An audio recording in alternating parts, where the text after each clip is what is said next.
It is boiling in my office, hence why I have my t-shirt off. Today's going to be another podcast clip taken from the Make Money Making Videos podcast. And in this episode, we're actually going to be talking about how to build your video production skills. And then we then go on to how to build your overall confidence skills, which also plays a part in the kind of startup of, of making videos for people, especially on a freelance basis. Without further ado, let's get into this particular episode. And if you want to watch the full episode, it'll be linked down below in the description. I've been busy these past 2 days, the start of this week, I've been super busy. That's why I'm doing the podcast clips. Let me pronounce it right. And tomorrow, normal videos will be back to normal. Enjoy the clip. Welcome back to the Make Money Making Videos podcast. That's what I mean, mate. Literally, it's progress over perfection. You want to just start. You want to start with whatever you got. And I have a whole nother saying, which is learn how to make professional videos with amateur equipment, then upgrade. And then upgrade, 100%. 100%. You know, I'm lucky. I've now progressed to more entry level professional camera kit. Yeah.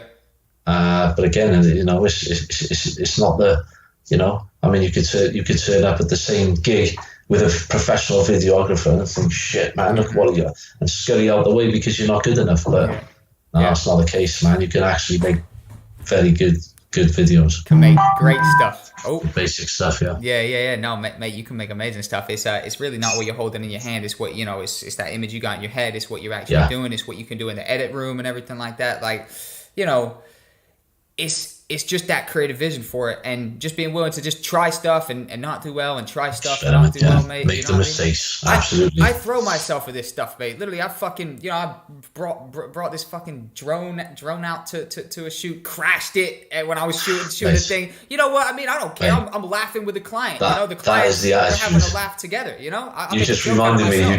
You just reminded me on that, and that is it. That is what makes you, you know, eventually become very good at what you do, is making mistakes. But the drone, I mean, the incidents I've had with drones, man, honestly, it's phenomenal. I can relate. It's phenomenal. I've crashed. I've even tried to fly them indoors, on a free video that I was doing for a estate agent, and crashed the fucking drone into a fridge and smashed a big American fridge freezer, man. You know, and the blade fell off, and it was carnage, you know, but.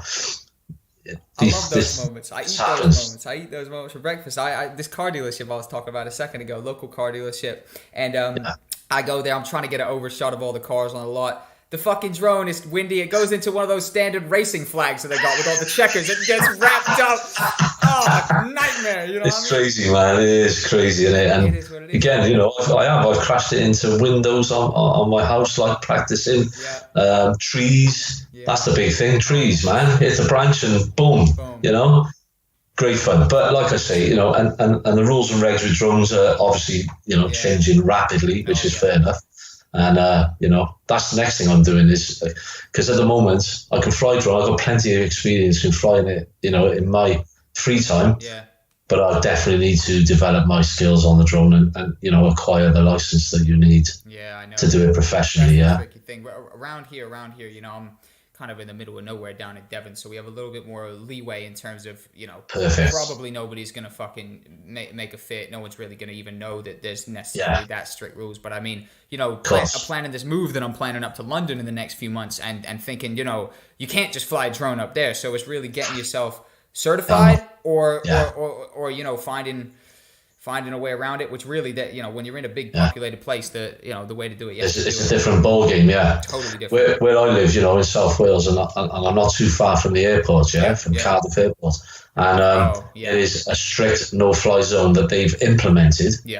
Now, I used to take my drone onto Barry Island, and I used to film across the sand and get some really, really good footage. But I took it down there probably 2-3 weeks ago. Won't even take off.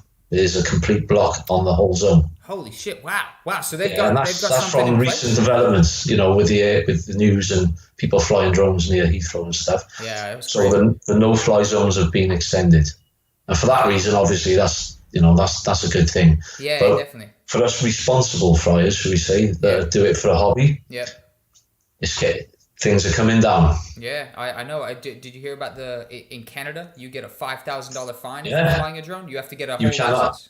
You even have to carry traffic phones with you. Yep. And you have to go to flight school to get a drone license there. Like proper, they teach you about, all the airport stuff. I don't even know. I was watching some videos on it.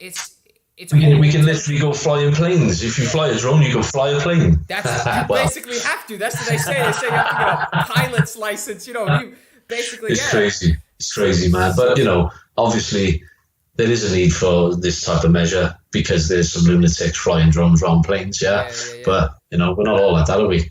We just want to go out and film shit and create good content, man. Yeah, 100%, mate. Literally. So I will have to invest. Oh, exactly. You can't be afraid to mess up, mate. Honestly, I would advise everybody watching, don't take yourself too seriously. Both of us are here to talk about how we've crashed it in front of the clients, mate. And you know what I did right after that? We're still going to do it, aren't we? Let's be fair. We're still going to do it. Exactly. Still going to do it, mate. Make a little joke at your expense, whatever the case may be, mate. The client will laugh. The client wants a fun experience at the end of the day. Exactly. You know what I mean? And they'll remember it. They will remember it, for sure. They will remember it. 100%. 100%. That's no problem. And as long as you back up that quality content, whatever little mistakes you make is not going to matter at all, and the mistakes you make today is a mistake you're not making tomorrow. So be happy to make those mistakes. Honestly, bring them on, make the mistakes, and keep moving. 100%. I couldn't agree more. So you've been doing it for about 6 months. Elevation Media. It's still a relatively new company. Branding. You branded yourself well. I think you cool. Thank you.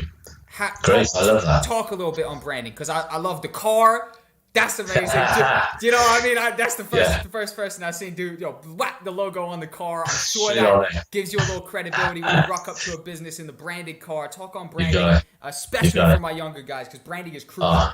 It's so. I mean, you could do another whole video on branding. Yeah, but in a nutshell, branding is you. That's what you are, and that's what you do. Yep. You got to tell people. So be proud of that brand, wear the t-shirt, everything you've got to do, branding is critical, and the color, get the colors right. I mean, I use pink in mine, as you know, and it works so good on the car, because it stands out. There's a reason why I use the pink. It's just for passion, passion. It represents passion. And I love video, so I can wear pink well, should we say? It's all good. But it's key, find something that represents you. Have a think about it, and use it. Start playing around with ideas. There's lots of software out there that you can actually, purchase logos. Yep. So you can then tailor that logo and make it a bit more bespoke to you. And then get out there and spread the message. I've got cards with me everywhere I go. 100%. I'm always talking about it, in conversation. Yeah. And people are interested though, aren't they? You tell them you're a videographer, people love it. They're like, wow. It's more questions, doesn't it? Always, and everybody is familiar with watching video. I mean, you all know the power of video, whether you're buying something or whatever. So it's in everyday life, and if you guys are, considering a brand in this industry, particularly with video, get that message out there every which way you can, I agree, and just be aggressive with the branding. Brand it everywhere. Exactly. Wear the t-shirt. A guy I had on my podcast two episodes ago, shot by Kieran. He's doing it phenomenally, mate. He's I saw that. Yeah, he's absolutely smashed it. He wears the t-shirt with the long sleeve, shotbykieran.com, whatever. I replied to a story the other day. He built a whole banner. He was going to some convention, stood there with one of those big banners that says, I'm a wedding videographer, book me, blah blah blah. And he's So I assume he's just stood there, and people come up and say, "Oh, cool! I noticed from across the room that you're a wedding videographer," and they begin the talk. You know what I mean? And I think absolutely that aggressive branding, push it in people's faces. Man. Shameless branding. Why haven't I got it on my t-shirt right now? Yeah, it's very crucial for sure. Shit. I'll send you the logo. Can you just get it on there? Photoshop it on. Yeah, I'm going to motion track it on the whole way. It's moving around, fucking getting lost. The track's getting lost. No, but seriously, I've ordered t-shirts. It backs up the brand, and when I'm out there shooting, then for sure I'm going to be wearing and telling people who I am, what I do, and how they can contact me or get on social media and see me, and being shameless about it, Absolutely, it's great. It's good. Branding is key. 100%. And I think crucial. A thing that's helped me a lot is just actually showing what I do. So it's like getting someone to come with me a lot of the time and just recording me doing the thing that I say I do. It's one thing to say, you know, I'm a videographer. Yes. It's another thing to show it on your feed. Here's me at a shoot. Here's me at a shoot. And this has created an effect where people who you know, maybe I know from around town or something, now they actually just understand what I do better and are actually trying to give me more business because of it. What like, you know, people will tag you and stuff on Facebook. People that, you know, that you knew from a long time ago reach out. Wow, you know, it seems interesting what you're doing. I have this project. Can I get you involved? You know? And they like, and they're watching you do it. So, you know, and again, it just promotes confidence in them making a decision that they can use it, because, you know, they may think that, like, people overthink, which is normal, especially businesses. If you're coming into the coffee shop, how are you going to do it? Are you going to get in my customer's way? Have you got a camera that's the size of a bloody, I don't know, a Fiesta? Yeah. You know, it's showing people. That's big, what you said, and that's something I've got to do more of. I've actually started doing it in the stories, and that's definitely something you just touched on there. Just cheers, man. Thanks for the tip. That's what I've been telling. That's what I've been telling people. I've been doing free consultations recently because I just woke up one morning and I said I have value to provide, and I'm just gonna book consultations in and just talk to people for some of them 15 minutes, some of them are an hour, however long you need to talk to me. I'm talking to you. I'd like to provide value, and that's one of the things that I'm telling people is, show people what you're doing. Like, actually, absolutely. It's one thing to post your project that you've edited and everything. That's cool, but people who don't understand the process, they don't necessarily connect with that as much as you are, because you're, you know, kind of romantically attached to the project. You're emotionally attached to that project. You know, you could picture yourself filming it, right? They can't. 100%. They weren't there. I think breaking down every possible excuse people might have. You know, is he really doing it? Did someone else film that? All these nonsense things, right? Show it.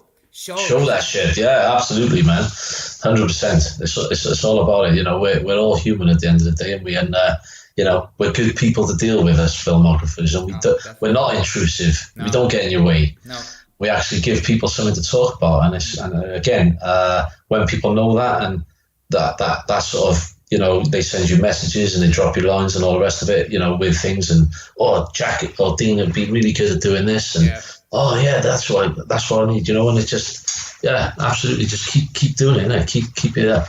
That's daily live and breathe it. Live and breathe it, exactly. And then you get to a point where you've done so much, you've touched so many projects, so to speak, you've been involved in so much stuff, that you're at this point where there is actually just so much momentum built that you've touched so many people. People are constantly recommended you. Maybe someone from, I just had someone message me. I haven't worked with him since last year. I'm the video guy in his head. I'm the main guy that he knows that makes videos. So now he's hitting me up about shooting this music video in London. You know what I mean? And he's recommending people. Awesome. He manages artists, and, you know, maybe you're the only video person this person's ever actually interacted with. Now, for the next year or two, you're the guy. When someone says, I need a video, they think, you're the go-to guy. Yeah, that's the person who I booked, or that, you know, that's the guy, that's the girl, whoever, right? Absolutely, and absolutely. Person, right? You become there, and that actually gives them a little bit of credibility to actually recommend you. Hey, do you know a videographer? Oh, I do actually. Yeah. This is my guy. Facebook, use his Instagram, fine. Yeah.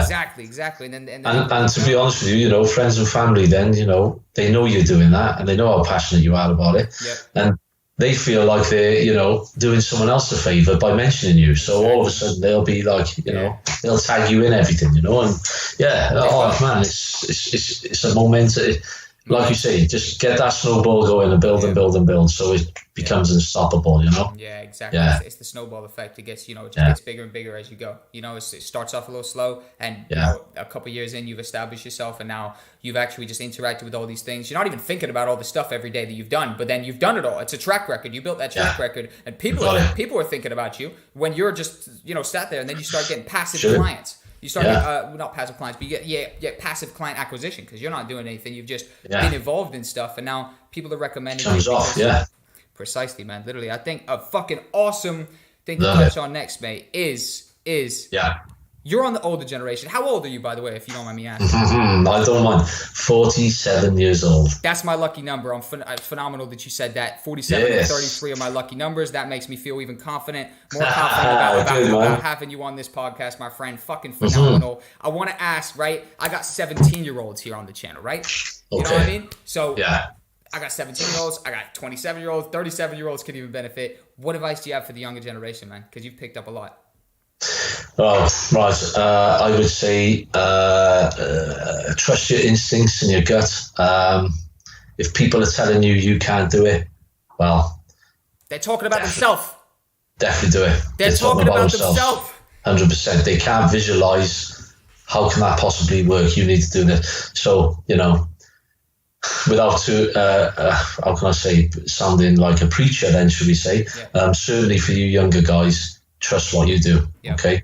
And go and do it, no matter what. Whoever tells you you can't do it, then show them that you definitely can do it, and work hard and learn. Just keep doing it. Practice, practice, practice. And confidence will come automatically. Don't worry about shit. Don't worry about it, man. Just get out there and do it, because nobody's going to be laughing at you. And that was a big thing for me, particularly when I was younger, was confidence. I mean, when I was 17, 18, I wouldn't even pick up the phone. I was too embarrassed to talk on the phone. I started getting all my words muddled up and I'd overthink everything. So, confidence comes through practice and experience, and you will definitely learn it. So don't worry about it. Don't overthink shit. It's as simple as that. That's a massive one. And if they tell you can't do it, you go ahead and do it. That's a biggie, yeah? Am I right, Jack? 100%, man. That's what I live and breathe every fucking day. I had far more people tell me I couldn't do something than people believed in me. But the more you progress, the more they forget they even said that, and the more they believe, and like they've been believing the whole time. The support system then is huge, do you know what I mean? Because you can use that support system when things aren't working, should we say. Yeah. So, that's the key. So confidence, feel the fear and just go out and do it is what it's all about, and everything will start coming. And learn. Don't waste your time doing stuff that really didn't, how can I say, you're not going to benefit from. Because I know particularly 17s, 18s and 19-year-olds then, should we say, and this. And constant, which is fine. But use that shit. Use it. Whatever you're going to do. Doesn't have to be videography, does it? It could be anything you want to do, anything you want to sell or get involved with. It's the thing. You can apply what you just said to anything. You can apply, it's just anything you're doing. A fearless approach. Thing is, guys, fearless approach doesn't mean not feeling it. It means doing it regardless of feeling it. That's what it means to me. I feel fear all the time, and then I do it anyways, and then after I'm like, look at that.